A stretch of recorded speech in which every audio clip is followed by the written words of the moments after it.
Round 1 of the NFL draft is in the books, and there's still a lot of top-level talent available for the Bears to select on day 2. What's going on, guys? I'm back with another Chicago Bears draft update video. If you guys missed my reaction to the Colston Loveland pick, check that out. I posted that yesterday. I'll be having another live stream for tonight for rounds 2 and rounds 3 on my YouTube channel. But yeah, guys, last night Ryan Poles was actually asked about why he did not trade up in the draft to get a Ashton Jeanty or a Mason Graham, and his answer made a lot of sense. I'll play it for you guys right here. Yeah, no, when we made those calls up, it took you out.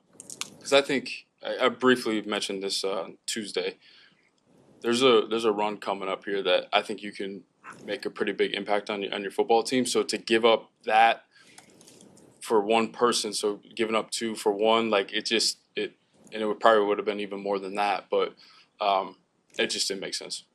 As Ryan Poles said, it probably would have taken one of our second-round picks, maybe even more, to move up in round 1, and to do that for a running back, although Ashton Jeanty is supremely talented, that would have probably been way too much. Again, it would have been exciting for the fan base nonetheless, but there's still so much top talent available on day 2, especially at the beginning of round 2, where you feel really comfortable about the pick you made on day 1, just selecting best player available at pick number 10. There's multiple first round graded players right now available at the beginning of round 2, and the Bears have 2 early round 2 picks, both pick number 39 and pick number 41, as well as pick number 72 in the 3rd round. So the Bears can get 3 more instant contributors and long-term contributors on this football team, because the sweet spot of this draft was round 2 and round 3. There were so many players that were similarly graded from the middle of round 1 to like the end of round 3 or beginning of round 3, where you're going to get some fantastic football players on day 2 that you might have had it graded as a first-round pick. I'm willing to bet Ryan Poles has some of these guys at the beginning of round 2 especially graded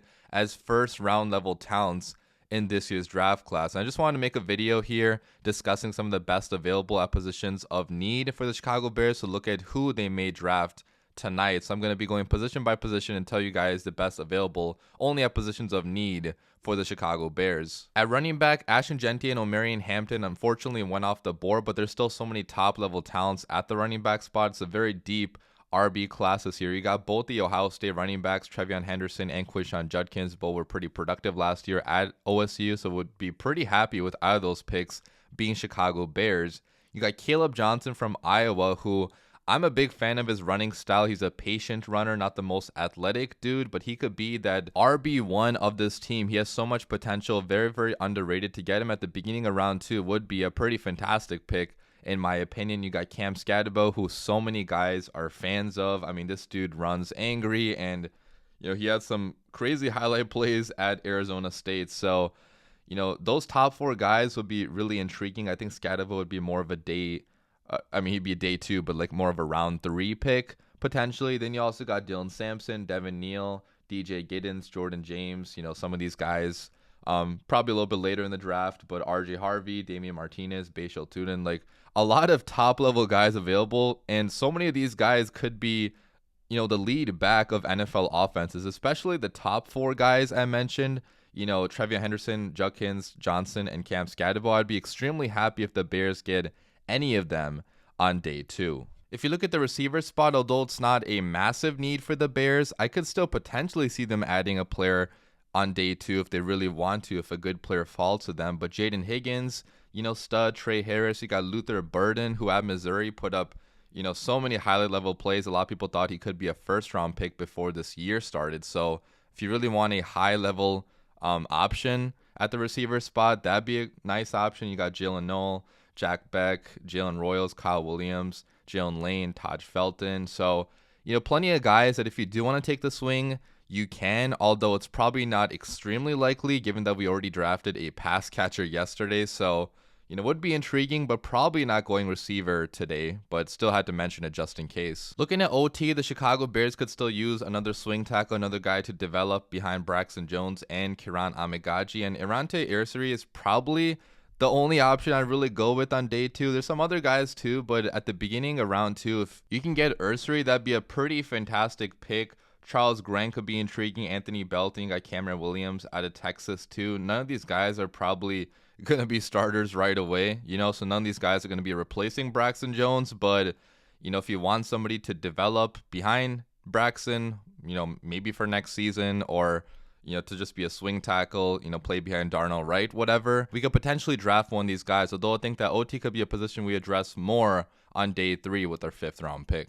Looking at guard, plenty of guys the Bears could target on day 2. Jonas Avenay would be a fantastic pick. I know a lot of Bears fans had him going in their mock draft, so that'd be pretty intriguing. Tate Ratledge is a big mover, mauler, really, really athletic dude out of Georgia. That could be pretty nice to develop him behind Jonah Jackson and Joe Thuney. If any injuries happen, Tate Ratledge could step up, which is why I feel like guard is a sneaky need on this team. Although it's not a massive need, we don't really have great depth at the guard spots, and Jonah Jackson had an injury-riddled season last year. Joe Thuney is getting older, so it'd be pretty nice to add one of the top-level guards on day 2. You got Miles Frazier, Wyatt Millam, like a couple other guys that could be intriguing, but I feel like the top 2 right here would be the guys that go after if we do address guard in round 2 or round 3. Looking at defensive tackle, a lot of intriguing options. Darius Alexander out of Toledo would be a fascinating one. You got Shamar Turner from Texas A&M. Got TJ Sanders, Omar Norman Lott. I know a lot of guys are high on him. Some people had him going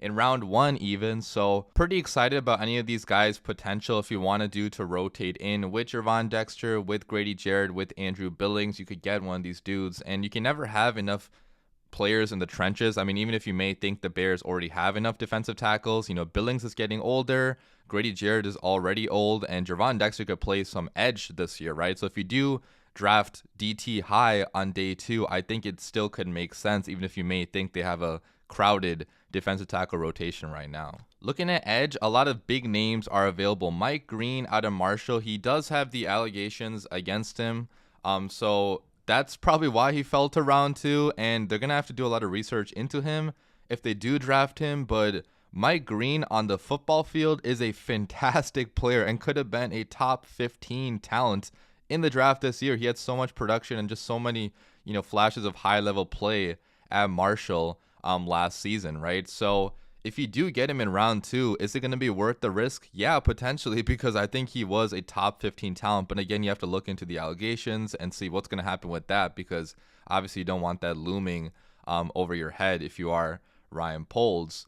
You got a couple other guys here too from Boston College, Oregon, but JT Tuimoloau from Ohio State, another really intriguing option, a guy that flashed here and there at OSU, maybe not extremely consistent, but definitely has the high-level upside there. You got Nick Scorton out of Texas A&M. Huge fan of him. I had him going in my mock draft a couple weeks ago, right? So you name it. I mean, Braden Swinson, Princely, Uman Mielen, just a lot of dudes that I really feel like edge is a position the Bears surely will target on day 2. I mean, they do need another edge rusher right now.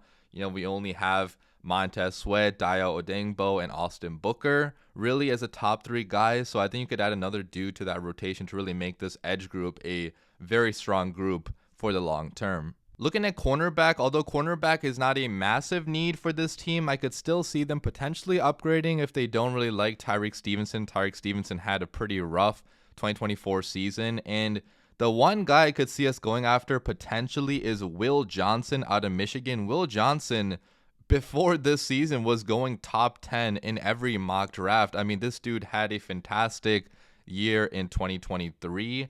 And although 2024 he dealt with some injuries, a little bit up and down, he's still a fantastic football player. And to get him in round 2 would just be such a tremendous steal. So, if you want to get the Johnson & Johnson cornerback duo with Jalen Johnson and Will Johnson, that could be a pretty intriguing option. Other guys maybe you could go after too, but I feel like Will Johnson is the only one I truly want to go after on day 2 if I am the Chicago Bears. And then finally, looking at safety, the Bears could definitely add a safety because the safety class is pretty deep, and Jaquan Brisker has injury concerns. Kevin Byard is getting older, but a lot of top-level guys available. Nick Emanwori out of South Carolina, athletic freak. He tested at a 10.0 on the relative athletic scale, so literally the most athletic safety we have ever seen come out of the NFL draft. So it could be a nice Swiss Army knife for Dennis Allen. You got Kevin Winston So it could be a nice Swiss Army knife for Dennis Allen. You also got Kevin Winston Jr. out of Penn State, a guy that I selected in my mock draft I made a couple weeks ago. Really good run defender. You got Xavier Watts out of Notre Dame. Some people had him being as a fringe first round talent. So those are the top 3 guys I'd probably go after on day 2, and any of these players would be fantastic additions to the Chicago Bears secondary. But yeah, let me know down below in the comments, who do you guys want the Bears to draft on day 2? Personally, I'm probably going edge, running back, and then maybe another position in the trenches, maybe a defensive tackle, maybe an offensive guard, maybe a cornerback if Will Johnson is there, maybe even a safety. Like, there's so many ways the Bears could go tonight with how much top level talent is available, but I definitely do want a running back at least somewhere on day 2 because I'm not the biggest fan of our current running back rotation. So hopefully the Bears get somebody good. But yeah, leave your comments down below. I'll be back with a live stream later tonight. As always, bear down.